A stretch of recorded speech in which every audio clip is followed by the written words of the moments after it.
परेशान होता है कि नहीं होता है? तो भैया समझा रहे थे एक चीज कि बीमार आदमी संदेश नहीं पढ़ता, उसे भूख नहीं लगती। बीमारी के एक लक्षण ये होता है भूख लगना बंद हो जाता है। क्या होता है? भूख लगना बंद हो जाता है।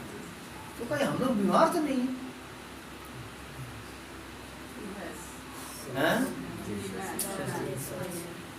क्या हम लोग बीमार तो नहीं है?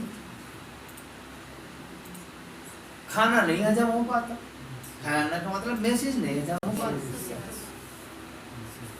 क्यों कर भाई? सही बात कि भाई संडे टू संडे, मंगल टू मंगल, गुरुवार टू, सही है? ऐसे ही होता है, वही मिलता है। इसके अलावा बीच में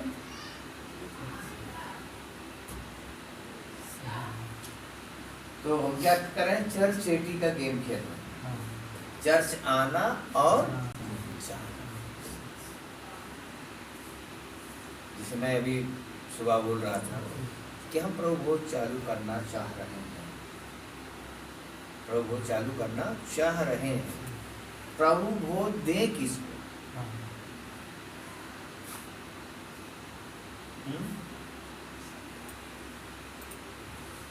जिनके 100 बात में एक बात पल्ले ना पड़े, 100 बात बोली गई और 100 में से एक बात 1% समझ में नहीं आया। नया है तो कोई बात नहीं, जिन्हें 5-5 साल 6-6 साल हो गए, वही एक बात बोल रही थी निकोलियो के आमीन और हालेलुया। आमीन हालेलुया दो तरह की होती है, एक आमीन हालेलुया प्रकाशन के द्वारा होती है और एक आमीन हालेलुया संगति निभाने के लिए।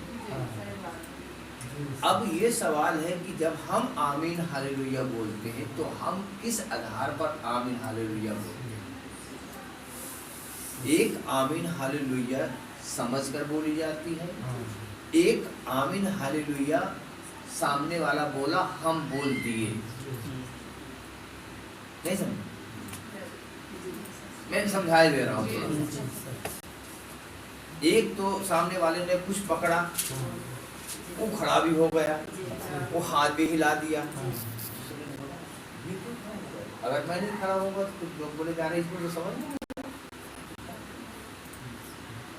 तो क्या कह रहे थे? बारिश का आनंद दोनों ले रहे हैं, लॉस होने वाले भी और रेप्चर जाने वाले भी। रेप्चर जाने वाले तो प्रकाशन के द्वारा हालेलुया बोलते हैं और लॉस होने वाले उनको देखकर हालेलुया बोलते हैं। उनके पास अपना कुछ समझ है नहीं। बस तो भैया हमें समझ कैसे मिले? तो समझ तो मिलेगी जब संदेश सुनोगे। संडे टू संडे, मंगल टू मंगल अगर आप लोग संदेश सुनेंगे तो भेजा खुलेगा, खुलेगा, द्वार खुलेगा कि खुलेगा? अब एक परेशानी आती, जैसे कि अब कुछ लोग कहते भैया कितना सुने? भैया अगर आपको पता लगे कि फलाने जगह हमें जाएंगे, कितना पैसा मिलेगा, कितना पैसा मिलेगा, काम करना पड़ेगा। काम पहली जगह से दूसरी जगह अच्छा पैसा मिल रहा है तो सामने वाला क्या बोलेगा? ठीक है करेंगे, काम ही तो करना है, काम ही तो करना है ना। अगर आज संदेश सुनने से आपका रेप्चर हो जाए कि दुनिया की सारी चीजों से बदल जाए, सुबह का संदेश, वो घर गृहस्थी का भ्रमजाल, ये सब कुछ, इसमें अगर हम अपना जिंदगी को बिताते रहेंगे तो कैसे काम करें? अब कुछ ऐसी बातें होती जो घर में घट जाती है, घरों में घट जाती है, लेकिन अब क्या है, जिसे भैया ने पॉइंट अच्छा कहा कि पहले की स्त्रियां जब गर्भवती होती तो अपने को छुपाती थी, लेकिन आज की स्त्रियां क्या करती? नुमाइश में पेट से हूँ, मैं प्रेग्नेंट हूँ। आज वो कहाँ डाल रही हैं? यूट्यूब में। ये कौन सी प्रेग्नेंट औरत है? छुपाने की जगह यीशु मसीह ने कहा किसी से ना कहना। वो बोलना जो चाह रहे मैं बोले दे रहा हूँ। यीशु मसीह रूपांतर के पहाड़ में जब उनका रूपांतर हुआ तो चेलों से कहा ये बात किसी से ना कहना। क्यों?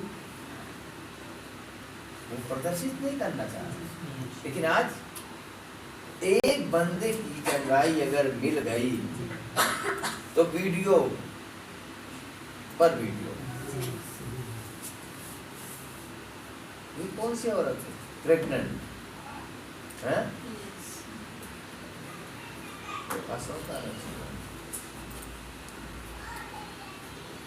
काफी चीजों ने बताया कि भाई को काम क्या है, बहनों का काम क्या है, तुम्हारे माध्यम से कितने लोग बचे, तुम्हारी गवाहियों से कितने लोग बचे। हाँ जी, मेन पॉइंट तो यही था। अगर आपका नया जन्म हुआ है, आप प्रेग्नेंट हैं, तो आपने किसको बचाया? प्रेग्नेंट है, प्रचार ही नहीं करना है, गवाही के माध्यम। जैसे उन्होंने बताया कि वो कोढ़ी का नाम नमान कोढ़ी। नमान कोढ़ी कैसे बचा? एक छोटी सी बच्ची जिसकी गवाही के द्वारा, उसने गवाही क्या दी थी? याद है आप लोगों को? उस छोटी बच्ची ने नमान कोढ़ी से नहीं कहा, नमान कोढ़ी से नहीं कहा, नमान की पत्नी से कहा। क्या कहा? याद है आप लोगों को?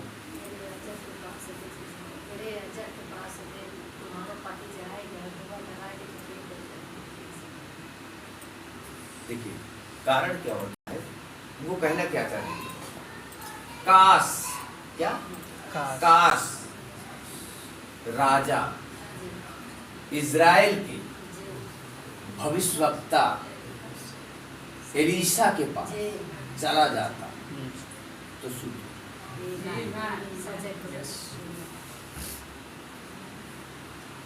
नौकरानी है, क्या है? नौकरानी। जैसे हम वाले कहीं काम करने गए, हम कहीं काम करने गए और पता लगा वहाँ कोई बीमार है, वो लोग बड़ा परेशान है, बड़े रो रहे हैं। अगर हम प्रेग्नेंट हैं तो वहाँ खड़े होकर मूल थोड़े ना देखेंगे। हाँ जी, कि देखेंगे भाई? जैसे मारियम प्रेग्नेंट हुई पवित्र आत्मा के द्वारा, एलीशिबा के पास भागती चली गई। यस, आज अगर आपको पवित्र आत्मा मिला है, अभिषेक हुआ है, तो हम क्या करेंगे? हम बचाने की लोगों को कोशिश करेंगे। लेकिन पता लगा कि हम खुद ही बचना नहीं चाहते।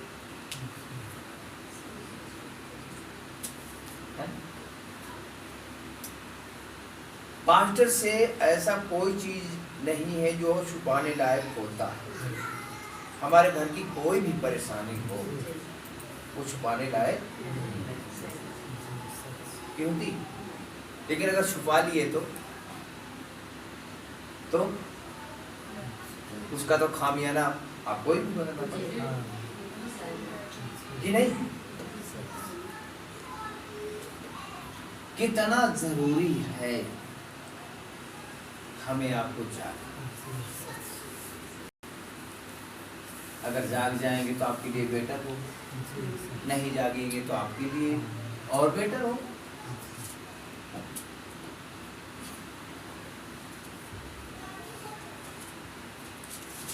जैसे अभी भैया बोल रहे थे कि कैसे आपको समझाएगा। सुबह में क्या बोल रहा था? पौलुस के जैसे आपको दर्शन ना मिले, पौलुस के जैसे आपको दर्शन ना मिले। पॉइंट रख रहे थे कुछ कि नहीं? वो मसीह क्या बोल रहे थे? वो मसीहा वचन जो था वो देहधारी। क्या हुआ वो? मैं एक चीज आपको और बता दूंगा, सिर्फ आपको समझने के लिए, बाकी और कुछ नहीं।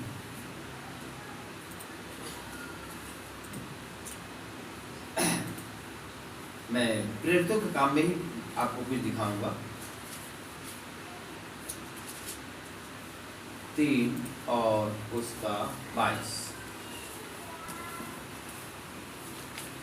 यहाँ पर देखिए, जो भैया बोलने की कोशिश कर रहे हैं, और मैं इसे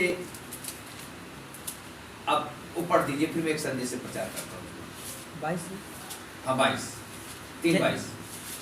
जैसा कि मूसा ने कहा, हाँ प्रभु खुदा तुम्हारे भाइयों में से तुम्हारे लिए हाँ मुझ सा एक भविष्यद्वक्ता उठाएगा, हाँ, जो कुछ वह तुमसे कहेगा उसकी सुनना।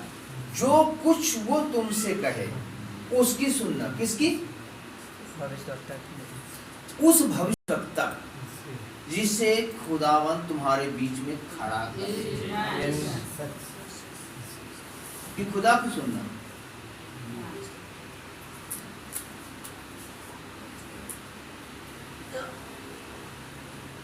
सबसे बड़ी हम लोगों की कमियां क्या है? ये हमें जो सुनाया जा रहा है ना, उसको हम अनसुनी कर देते हैं। सुनिए, यहाँ एक पॉइंट है, और ये संदेश का नाम है अनुग्रह का संदेश, और 1961 में 8/27 को भाई ब्रैनम ने प्रचार, और मैं 103 पैरा से पढ़ रहा हूँ। यहाँ पर लिखा है, उसने किसी रीत से बीते हुए काल में काम किए, क्या वह और दूसरे लोगों से अलग था?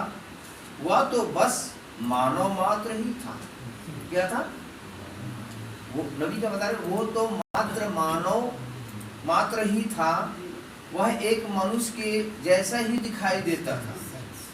वह एक मनुष्य था, उसने जन्म लिया था।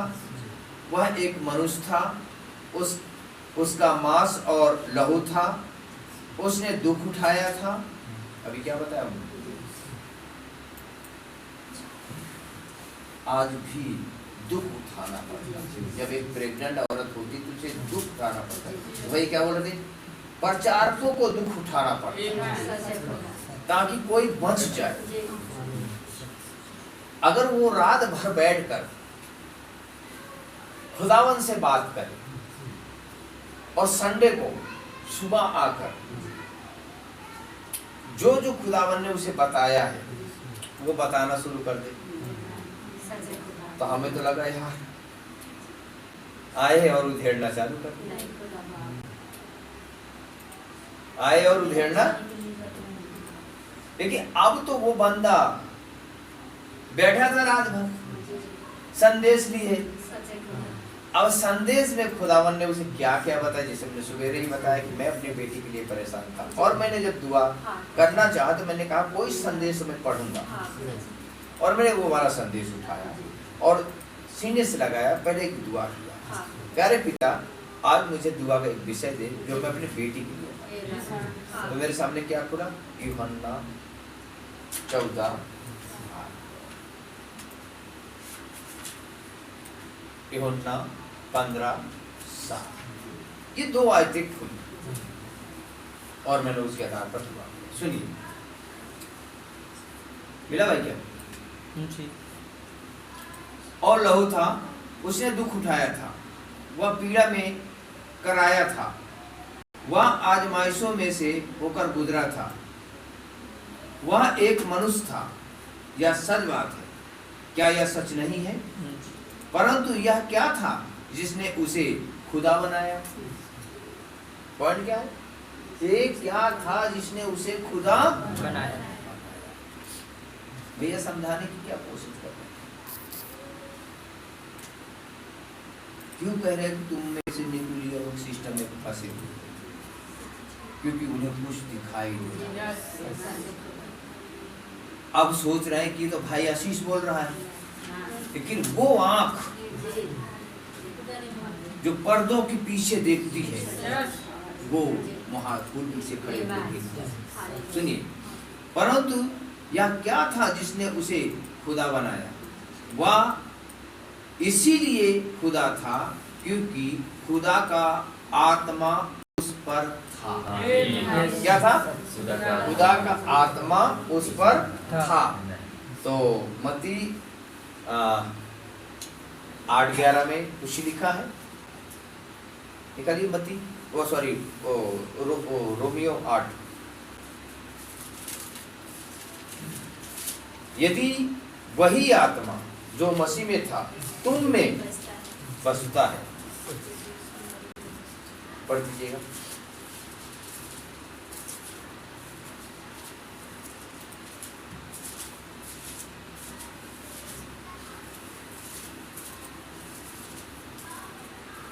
यदि उसी का आत्मा जिसने यीशु को मरे हुओं में से जिलाया तुम में बसा हुआ है, तो जिसने मसीह को मरे हुओं में से जिलाया वह तुम्हारे नाशवान देहों को भी अपने आत्मा के द्वारा जो तुम में बसा हुआ है जिलाएगा। आमीन। वो तुम्हें भी दिलाएगा। यदि वो बसा हुआ है तो बहालियत है क्या? सुबह संदेश बहालियत है क्या? जब वो आत्मा जो आदम को छोड़कर चला गया था, जो वो किताब आदम में से चली गई थी फिर अपने मालिक के पास, अब वो मालिक फिर किताब लेकर आ गया। अब ये किताब यदि हम में बस जाए, ये किताब जब हम में घर कर जाए तो फिर से हम बहालियत हो सकते हैं, फिर अपने घर के लिए रवानगी। आगे कहते हैं,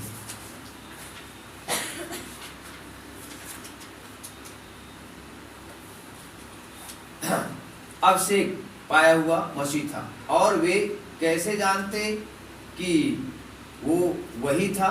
मूसा ने कहा था, प्रभु तुम्हारा खुदा मेरे जैसे एक नबी उठा खड़ा करेगा, और ऐसा होगा कि जो कोई उस नबी की न सुने वह लोगों के माध्यम से काट डाला जाए। अब वह एक नबी था। क्या तब इज़राइल एक नबी की बाढ़ सो रहा था? अगर वे मसीह की बाढ़ सो रहे थे तो उन्हें एक नबी की बाढ़ तो जोहनी ही थी। और मसीह को एक भविष्यवक्ता होना। मसीह को क्या होना था? एक भविष्यवक्ता होना था। क्या होना था? मसीह एक भविष्यवक्ता होना था। मसीह का मतलब क्या? अभिषिक्त। तो आज जो आप संदेश पढ़ रहे हो, पढ़ किसका रहे हो? अभिषिक्त मसीह।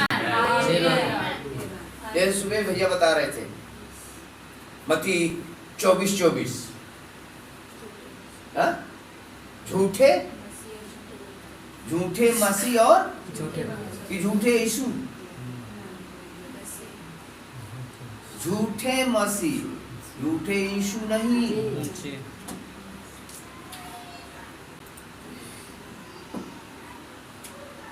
मसीह झूठे हो। जो फिर उन्होंने बताया कि कैसे जब आप राजाओं की किताब पढ़ोगे तो कैसे वो एक आत्मा आती है स्वर्ग से और कहते हैं मैं उनमें जाकर बैठकर उनको भरमाऊंगी।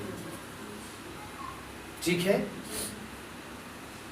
अगली आयत में पढ़ लेता हूं। अब आइए हम इस बात को 1 करोड़ के लिए बस थोड़ी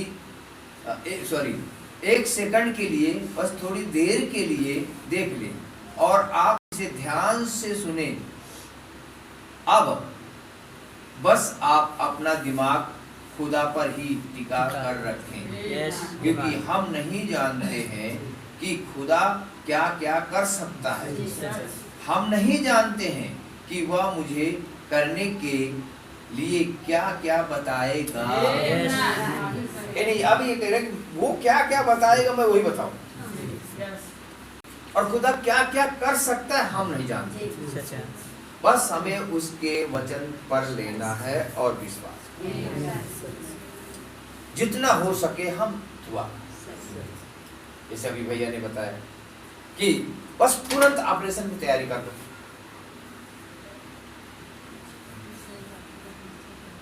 बोल रहे थे कि नहीं सुने? प्रेगनेंसी हुई, स्त्री बर्दाश्त नहीं कर पा रही, अब तुरंत ऑपरेशन थिएटर में लेकर और इसका सर्जरी करा। पता नहीं आप यहाँ बैठे के सुन रहे थे, कहाँ बैठ के सुन रहे थे, मुझे नहीं पता। क्यों कह रहे हैं? तुरंत ऑपरेशन कराना बुरा नहीं है, जब बहुत बड़ी परेशानी हो जाती तब ऑपरेशन होता है। लेकिन आज डॉक्टरों ने एक तमाशा बना के रखा है। जरा सा भी तकलीफ हुआ और फिर परिवार भी चाहता है, परिवार भी चाहता है कि ऑपरेशन हो, तो डॉक्टर क्यों नहीं करेंगे?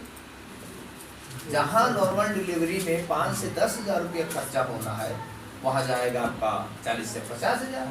अब 40 से 50 हजार तो डॉक्टर का चार्ज होगा, बाकी जो इलाज उसका चलेगा वो अलग होगा। सही बात है। भाई आशीष एक डॉक्टर होते हुए डॉक्टरों के विरोध में नहीं जाते, लेकिन वो खुदा के वचन को रख रहे हैं। ठीक है, तो गॉड ब्लेस यू। खुदा आप सबको बड़ी आशीष। घड़ी बंद है क्या? 7:41 हो गए।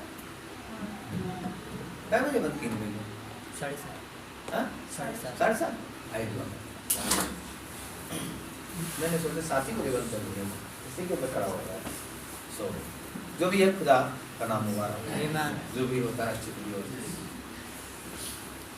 हमारे जीवित उद्धार करता प्रभु यीशु मसीह, हमारी हर बातों को जानने वाले पिता, हमारी हर जरूरतों को पूरा करने वाले पिता, प्रभु आपके चरणों में आते हैं, आपके बेटे यीशु मसीह के लहू के तले। और प्रभु आपने